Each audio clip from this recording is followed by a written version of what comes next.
Hola amigos, somos Rafael y Adriana desde Estados Unidos de Blaze Ministries, trayéndote la explicación de las Escrituras para que aprendamos acerca de nuestro Señor Jesucristo, de lo que Él hizo por nosotros y para nosotros en la cruz hace más de 2000 años.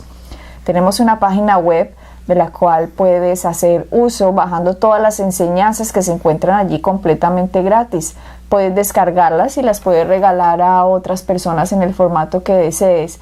Hay más de 150 enseñanzas y también hay una sección que se llama devocionales donde te puedes inscribir en blazeministries.net. Estos devocionales te llegarían de lunes a viernes a primera hora de la mañana, una pequeña sección de las Escrituras con una meditación diaria para que pongas tus pensamientos, para que pongas tus ideas en esto y puedas quitar lo que creías por lo que dice la palabra y así puedas transformar tu mente.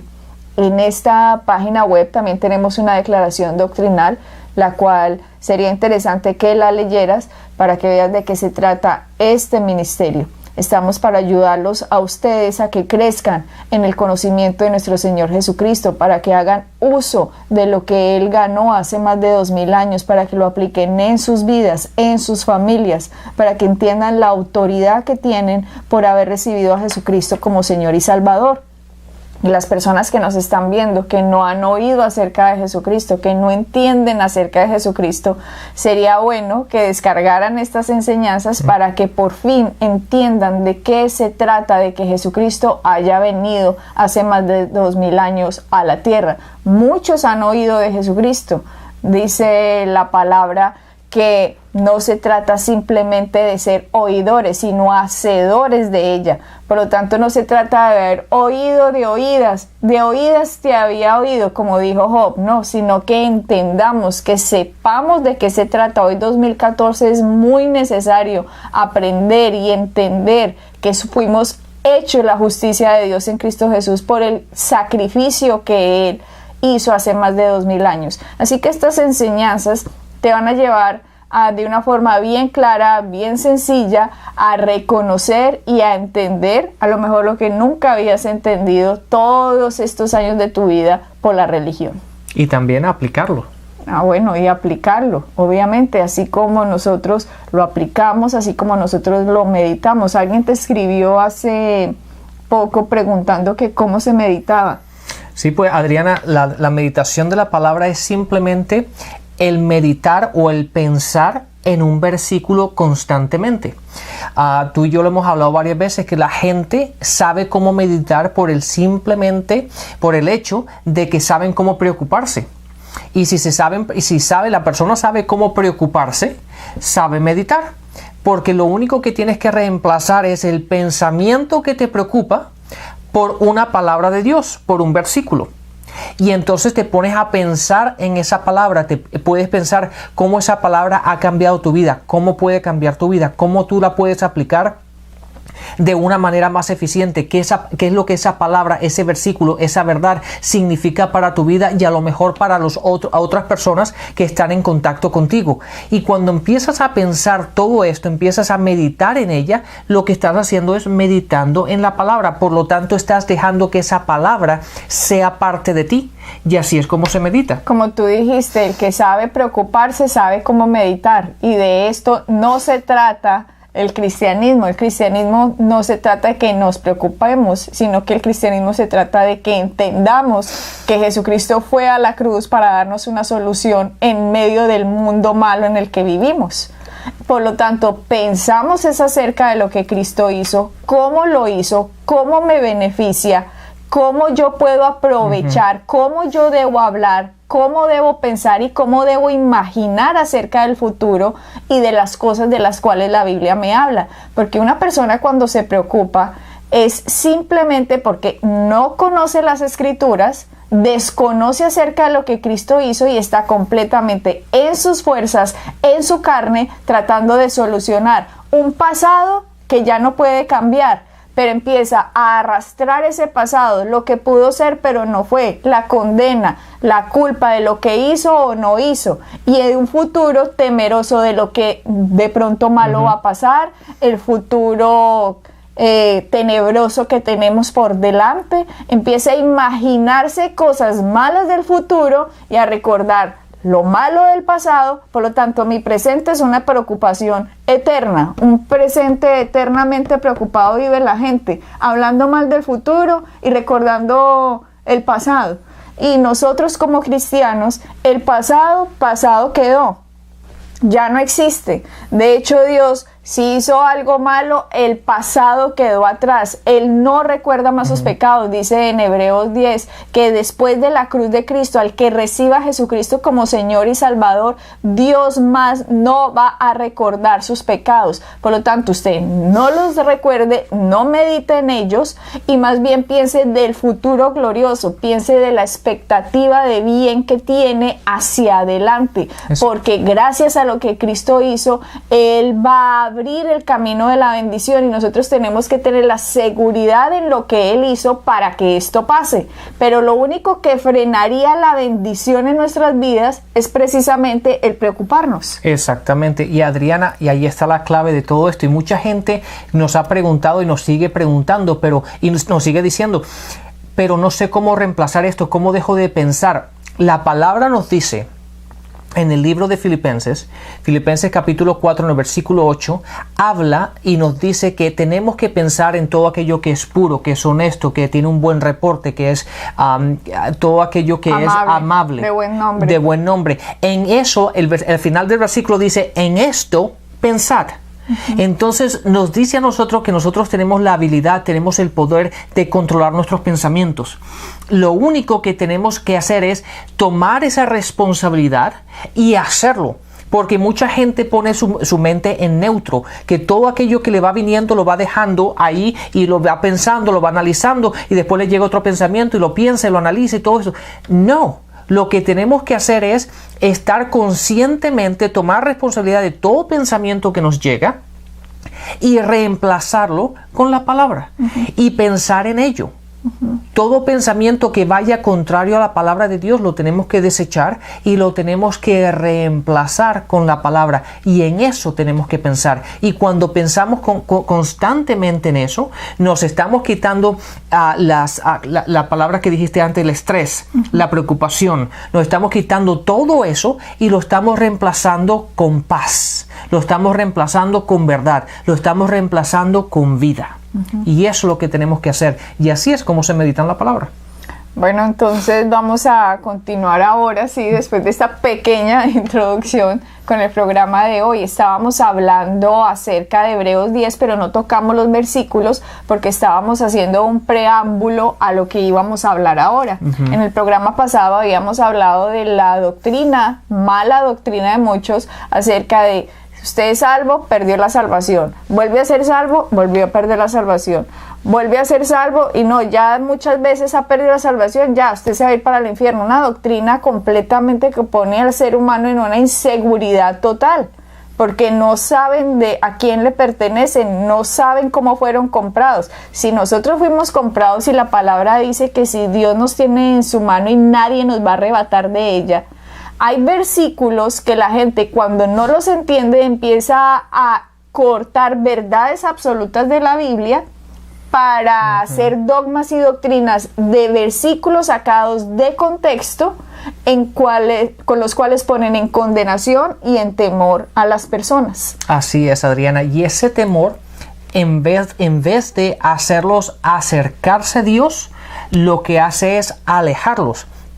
Porque cuando ellos tienen esa sensación y tienen esa creencia de que todo lo que yo hago no es suficiente y que Dios me está vigilando y está con un palo que me va a pegar por la cabeza en cada error que cometa, y un error que cometa de acuerdo a su escala de valores va a hacer que yo pierda la salvación, yo voy a caminar con temor, y en vez de yo quererme acercar a mi Padre, acercarme a Dios y caminar con Él y tener esa armonía, esa felicidad de caminar con mi Creador, lo que hace es alejarme, porque prefiero estar lejos y mantener mi salvación que estar acercándome a Él y siempre estar con ese miedo de que cualquier error que yo cometa, Él me va a quitar la salvación y no hay forma de que yo pueda ir al cielo, no hay forma de yo poder caminar con Él. Y eso, Adriana, en vez de edificarnos, lo que hace es nos aleja de nuestro Padre. Como el ejemplo, Rafael, como el ejemplo, no, como la historia que nos contaron esta semana acerca de un señor alcohólico que le dijeron acerca de la salvación de Jesucristo, y él estaba muy contento, recibió a Jesucristo como Señor y Salvador, pero entró bajo una enseñanza equivocada de condenación y culpa. A pesar de haber recibido a Jesucristo como Señor y Salvador, a pesar de ser salvo, pasaron cierta cantidad de meses, no sé cuántos, y volvió y recayó en el vicio del alcohol. Y lo que le dijeron en la iglesia a la que pertenecía era que ahora que había recaído, había hecho en contra Hebreos 10:26, que dice: porque si pecareis voluntariamente después de haber recibido el conocimiento de la verdad, ya no queda más sacrificio por los pecados. Le dijeron un versículo de la Biblia, Rafael, completamente sacado de contexto, el cual condena y el cual culpa a la persona. Claro.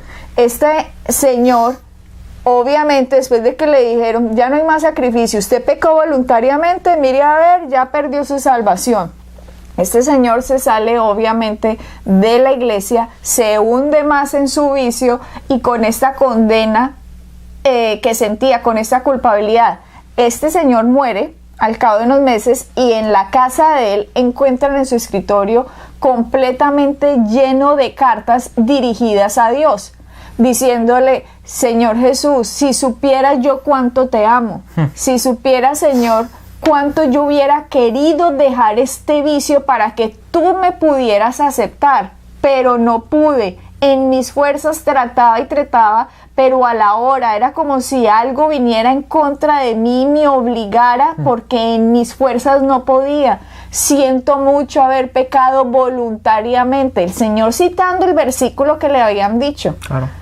Una cantidad de cartas escritas a Jesús, él pensando por la mala enseñanza, por predicadores que no tienen ni idea de lo que están hablando, van y condenan a una persona, y no entienden que cuando una persona recibe el regalo de la salvación, lo que tiene que oír es el verdadero evangelio, lo que él hizo en la cruz por ellos, claro, para que ellos puedan ser libres, que la justicia de Dios que ha puesto Dios en ellos los pueda empoderar para dejar el pecado, pero en el proceso Dios no los saca de su mano, Dios los sigue cuidando como sus ovejas. Somos sus ovejas, pero esa falta de enseñanza, Rafael, y de no entender versículos que yo creo que Satanás usa, los mismos versículos de la Biblia, los saca de contexto para acusar. La palabra dice que Satanás es el acusador de los hermanos. Claro. Él es el que nos está acusando para condenarnos, para hacernos sentir culpables, para que creamos que Dios no nos quiera. Pero en realidad estaba sacándolo, era de contexto lo que significa estos versículos, que es los que vamos ahora a explicar. Pero diciendo esto, Rafael, me acuerdo ahora que el mismo Satanás, sacándole de contexto a Jesús un versículo, también estaba tratando de hacerle lo mismo que la religión y los malos predicadores que no saben lo que están diciendo, van y le mal enseñan a la gente. Claro, Adriana, ¿cómo ha funcionado desde el principio? Con Adán y Eva. Hasta el día de hoy funciona exactamente igual. Y lo que hace el enemigo, lo que hace Satanás es básicamente manipular las escrituras, darle la vuelta, sacarlas de contexto y utilizarlas en contra de nosotros, diciendo Dios dijo, cuando realmente no es así. Entonces lo que tenemos que hacer es entender las escrituras. Vean, nos subió la mascota. Entender las escrituras. Entender las escrituras y saber lo que dicen las escrituras para saber cómo tenemos que enfrentarnos cuando estas cosas pasan. Y es interesante que el pasaje que Adriana acaba de leer de Hebreos 10 en el versículo 26, si lo sacamos solamente de contexto, si lo utilizamos solamente ese versículo en sí, uno podría decir, oye, pues sí, si yo peco voluntariamente, pero la pregunta es, Adriana, ¿quién no peca voluntariamente? Sí. Entonces todo pecado es voluntario. Cuando yo peco voluntariamente, entonces ya no hay más no hay más sacrificio de pecado, por lo tanto yo pierdo la salvación.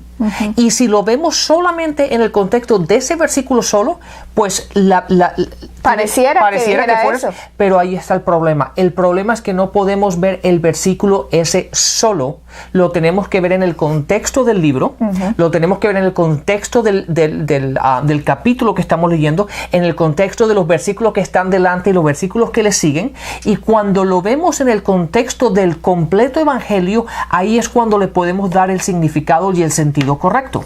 Por ejemplo, lo que acaba yo de decir, Rafael, acerca de que el mismo Satanás utiliza versículos de la Biblia, sacándolos de contexto, y con un versículo de la Biblia trató de atacar a Jesús. En Lucas 4, dice en el 9, está hablando: y le llevó a Jerusalén y le puso sobre el pináculo del templo y le dijo, este es Satanás, si eres hijo de Dios, échate de aquí abajo, porque escrito está, a sus ángeles mandará acerca de ti que te guarden, y en las manos te sostendrán para que no tropiecen con tu pie en piedra.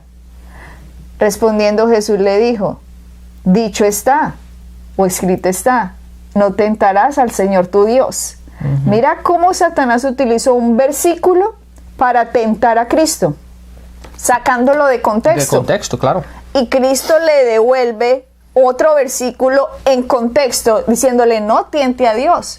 Lo mismo pasa con Hebreos 10. Sacan un versículo de contexto: si pecares voluntariamente, después de haber recibido el conocimiento de la verdad, ya no queda más sacrificio por los pecados, porque así se lo dicen a uno, sino una horrenda expectación de juicio y hervor de fuego que ha de devorar a los adversarios.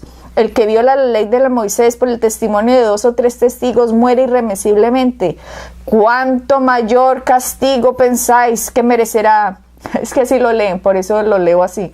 ¿Cuánto mayor castigo pensáis que merecerá el que pisoteare al Hijo de Dios y tuviera por inmunda la sangre del pacto en la cual fue santificado e hiciera afrenta al Espíritu de gracia? Rafael, le unen diciendo que si usted peca voluntariamente, usted tiene por inmunda la sangre de Cristo. Sí, es que realmente el pasaje es fuerte.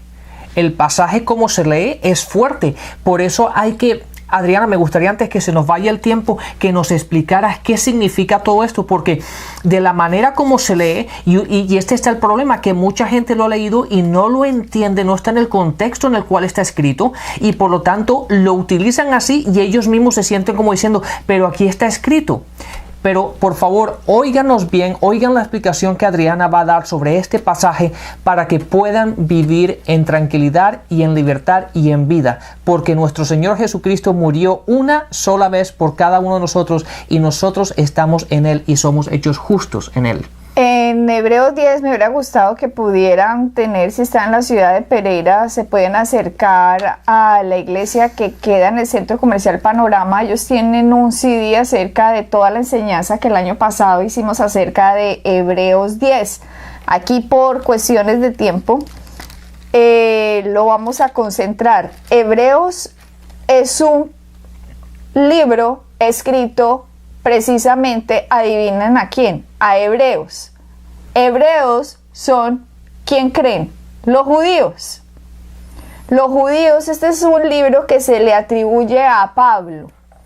Este libro está hablando completamente, todo Hebreos era para gente que sabía de qué se trataba la ley, de qué se trataba el sacerdocio levítico, de qué se trataba Moisés, de qué se trataba la diferencia entre la sangre de los animales y la diferencia entre la sangre de Cristo. Cuando ustedes leen Hebreos, si no tienen idea del Antiguo Testamento, si no tienen idea de lo que empezó a aplicar en la dispensación, en cómo Dios empezó a tratar a la humanidad después de Éxodo 20, hasta Juan Bautista, se van a confundir si no entienden toda esta progresión de la escritura para llevarnos a Hebreos, donde le está hablando a judíos, mostrándoles la diferencia de lo que pasó con la sangre de animales a la diferencia que pasó con la sangre de Cristo.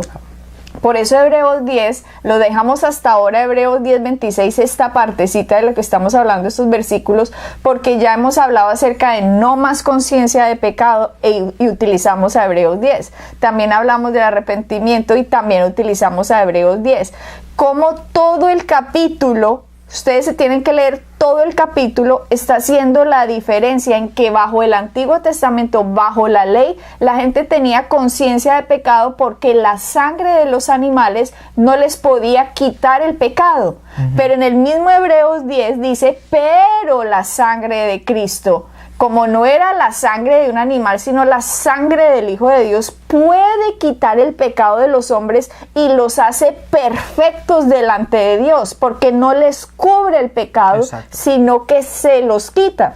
Todo esto está en Hebreos 10. En Hebreos 10 muestra también cómo el Cristo, al entrar a la tierra, sabía lo que venía. El Cristo venía a la tierra para hacer un pago, para hacer una ofrenda. Leámoslo, dice, por lo cual, Hebreos 10:5, por lo cual entrando en el mundo, dice, escuchen bien, Hebreos 5 está hablando de Cristo, no de Jesús, está hablando de la segunda persona de la Trinidad que va a encarnarse ahora en la tierra para nacer de una virgen y nacer como un humano y nacer ahora Jesucristo. Jesús es el cuerpo del Cristo. Jesús nació de María, pero el Cristo ha estado desde la eternidad porque forma parte de Elohim. Elohim es el Padre, el Hijo y el Espíritu Santo, tres, pero son uno, funcionan como uno. Y aquí el Cristo en Hebreos 10:5 nos está mostrando que al entrar al mundo, no dice que van a ser, no, al entrar. ¿Cómo estaba entrando? De María iba a nacer Jesús. Entonces dice, por lo cual entrando en el mundo, dice, sacrificio y ofrenda no quisiste, mas me preparaste cuerpo. Holocaustos y expiaciones por el pecado no te agradaron. Está hablando de la ley, de los holocaustos, de los sacrificios, de todo eso que se hacía en la ley. Era para llevarlo al verdadero significado de lo que Cristo iba a hacer. Entonces dije, en el 7, Hebreos 17, he aquí que vengo, oh Dios, para hacer tu voluntad, como en el rollo del libro está escrito de mí, diciendo primero, sacrificio y ofrenda y holocausto y expiación por el pecado no quisiste ni te agradaron, las cuales cosas se ofrecen según la ley. Y diciendo luego, he aquí que vengo, oh Dios, para establecer tu voluntad. Quita esto, quítalo primero para establecer lo último. Le está diciendo, yo ya voy a entrar a la tierra, se va a quitar lo que entró de Éxodo 20 hasta Juan Bautista, que está en Lucas 14:14 creo, que es la dispensación de la ley, en la cual se hacían sacrificios de animales y la gente que estaba bajo esa dispensación tenía conciencia de pecado porque sabían que estaban separados de Dios porque vienen de Adán y por lo tanto tenían que sacrificar un animalito para poder cubrir su pecado, pero el pecado seguía. Pero ahora Dios amó tanto al mundo que envía a su Hijo Jesucristo para que todo aquel que en Él crea no se pierda, más vida, tenga vida eterna. Ahora el Cristo viene y entra a la tierra y muere en la cruz. El único ser humano que ha sido perfecto. El único ser humano que ha cumplido toda la ley y se ganó la justicia y la vida eterna por cumplir todo lo que la ley de Moisés decía. Por lo tanto, Cristo no merecía ir a la cruz. Él escogió ir a la cruz para que todo aquel que en Él crea, la paga de lo que esa persona haya hecho, la hizo Cristo en el lugar de esa persona. Y lo que nos está diciendo Hebreos 10 es la diferencia de la sangre de los animales, lo que hacía, a lo que hizo la sangre de Cristo. Por eso nos dice más adelante Hebreos 10, nos dice, ciertamente Todo, en el 11, ciertamente todo sacerdote día tras día ministrando y ofreciendo muchas veces los mismos sacrificios que nunca pueden quitar los pecados, pero Cristo, habiendo ofrecido una vez para siempre un solo sacrificio por los pecados, se sentó a la diestra de Dios, de ahí en adelante esperando a que sus enemigos sean puestos por estrado de sus pies, pues con una sola ofrenda hizo perfectos para siempre a los santificados, y nos atestigua lo mismo el Espíritu Santo, porque después de haber dicho, este es el pacto que haré con ellos después de aquellos días, dice el Señor, pondré mis leyes en sus corazones y en sus mentes las escribiré, y añade, nunca más me acordaré de sus pecados y transgresiones, pues donde hay remisión de estos, no hay más ofrenda por el pecado. Aquí todo Hebreos 10, Rafael, nos está hablando de la sangre de los animales, lo que hacía, y la sangre de Cristo. Ahora, Hebreos está dirigido a judíos. En esa época les estaba diciendo a las personas judías, a los hebreos que habían, ustedes no pueden seguir bajo el mismo sistema de animales que traíamos, yendo al templo a ir a sacrificar un corderito como si Cristo no hubiera venido a la tierra. Y por eso le está diciendo más adelante, que no tenemos, como les digo, tiempo de explicar, pero más adelante nos dice en Hebreos 10:26, les dice, no dejando de congregarnos como algunos tienen por costumbre, sino exhortándonos tanto más cuanto veis que aquel día se acerca. Lo que le pasaba a un judío, Rafael, hace 2000 años, si decía, lo que Cristo hizo es la verdad. Él es el verdadero Cordero que me quita el pecado. Yo dejo ya estos sacrificios de animales y ya dejo este sistema de la ley para poner mi fe en el Cristo. Lo que le pasaba a ese judío es que la familia lo desheredaba, le quitaba todas sus posesiones, le quitaba su nombre. Usted ya no forma parte de esta familia. Hasta podían hacer un funeral imaginario, como diciendo, usted ya no forma parte de nosotros. Entonces, el judío, cuando veía que su familia lo abandonaba por su fe en Cristo, entonces lo que hacían era, prefiero ya no más irme con los cristianos, sino que voy a seguir yendo al templo a sacrificar animales. Entonces, por eso me dejo de congregar. Por eso aquí dice, no dejen de congregarse como algunos tienen por costumbre. Tenían miedo a la persecución que causaba el creer en Cristo. Se nos está acabando el tiempo y este tema tan interesante, creo que nos toca abrirlo un espacio más para el próximo programa para que no se pierdan el por qué Hebreos 10:26 sale después de toda esta explicación. Claro, entonces la gran diferencia que encontramos en este pasaje es el entender, primero, que está hablando de la ley antes de Cristo y después de Cristo, la diferencia de la sangre, de los sacrificios, de la sangre de los animales y la sangre de Cristo. Y hablándole a los judíos de la diferencia entre caminar en la ley como lo estaban haciendo y ahora que vino Cristo. Súper interesante y buenísimo este tema. Bueno, lamentablemente se nos ha acabado el programa, así que seguiremos en el próximo hablando y expandiendo sobre este pasaje, que es tan importante entenderlo para que realmente puedas caminar entendiendo que nuestro Padre nunca nos abandona. Amén. Bendiciones y hasta la próxima. Bendiciones.